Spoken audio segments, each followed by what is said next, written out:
Hello नमस्कार स्वागत छ हजुरहरूलाई। आज म मलेसिया स्थित कोलालम्पुरमा रहेको अन्तर्राष्ट्रिय विमानस्थलबाट केही सुन्दर प्लेनको दृश्यहरू र यहाँको सुन्दर दृश्यहरू देखाउने जमर्को गरेको छु।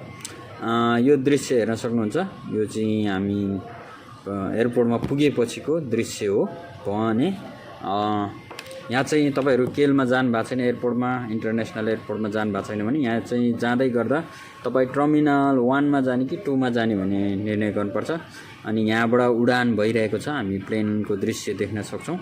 अनि हामी नेपालीहरु प्राय नेपालीहरु जाने प्लेन भनेको चाहिँ टर्मिनल 1 बाट हो।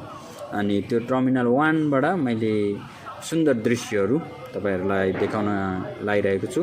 यो चाहिँ प्लेनमा समस्या भएर मर्मत गर्नलाई साइड लागिरहेको पार्किङ गरिरहेको दृश्य हो। हामी पारीतिर पनि देख्न सक्छौं अरु प्लेनहरू, कोही पार्किङ गरिरहेछ, कोही ल्यान्डिङ गरिरहेछ, कोही उडिरहेको छ। त्यहाँनिर पारीतिर हेर्छौं भने त्यहाँ देख्न सकिन्छ। अनि यो एउटा चाहिँ मर्मत गर्न साइड लागिरहेछ।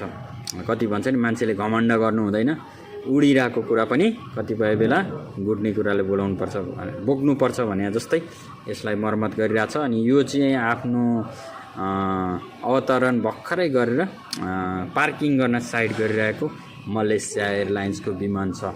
सुन्दर हेर्नु, यो सुन्दर दृश्य, ठुलो जहाजहरू कतिले यो देख्नु भएको छैन होला नजिकबाट।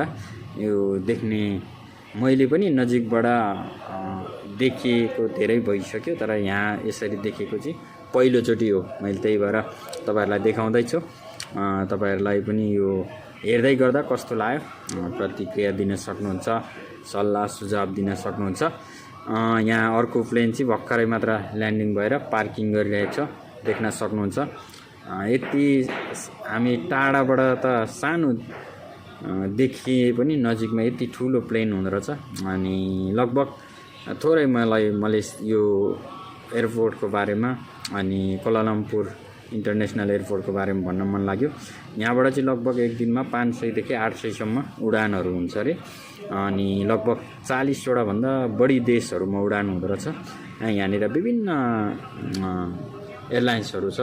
अब कति एयरलाइन्सको नामहरू त भन्न नि सकिन्न होला। लगभग त्यति धेरै उडान हुने ठुलो मात्रामा यो एयरपोर्ट रहेको छ, तपाईहरुले देख्न सक्नुहुनेछ। अर्को एयरलाइन्स पनि त्यहाँनिर प्लेन पनि उडिरहेछ। अनि प्लेन उड्दै गर्दा त्यो प्लेन उडिरहेको छेउमा त्यहाँनिर गाडी रोडहरू छ, आका जमिन मुनिबाट बहने ट्रेनको ट्र्याक पनि छ। त्यहाँनिर ट्रेन पनि आइरहेछ, ट्रेनलाई पनि हामी देख्न सक्छौं। ट्रेन पनि गुडिरहेछ सरर लाएर। कति ठुलो होला यो भित्र, अझ पुरै त हामीले जति लिन सकेको दृश्य भिडियोमा त यति धेरै देखिन्छ भने यसरी चाहिँ यो सुन्दर छ। चराहरू पनि उडिरहेछ, गाडीहरू गुडिरहेछ। यहाँनिर अर्को पनि छ बातिका एयरलाइन्स भन्ने, अनि फायरफ्लाई भन्ने एयरलाइन्सको ठुलो जहाज पनि यहाँनिर पार्किङमा छ, भर्खरै ल्यान्ड भएर बसिरहेको छ। अनि यसले चाहिँ अब सामानहरू निकालिरहेछ। कसरी सामान निकाल्छ भनेर हामी त्यो दृश्य पनि हेर्न सक्छौं। यहाँनिर लिफ्ट मार्फत चाहिँ हाम्रो सामानहरू जति पनि प्लेनमा हामी पठाउँछौं, प्लेनमा हामी हाल्छौं, आवत जावत गर्छौं। अनि त्यो सामानहरू चाहिँ कसरी यहाँनिर तपाईहरु हेर्न सक्नुहुन्छ, कसरी व्यवस्थित गरे हुँदो रहेछ। यहाँनिर लिफ्ट हुँदो रहेछ है, लिफ्टको भर्याङ हुँदो रहेछ, त्योबाट सामानहरू झारिरहेको सुन्दर दृश्यहरू, यो ठुलो जहाजहरू देखिरहेछ।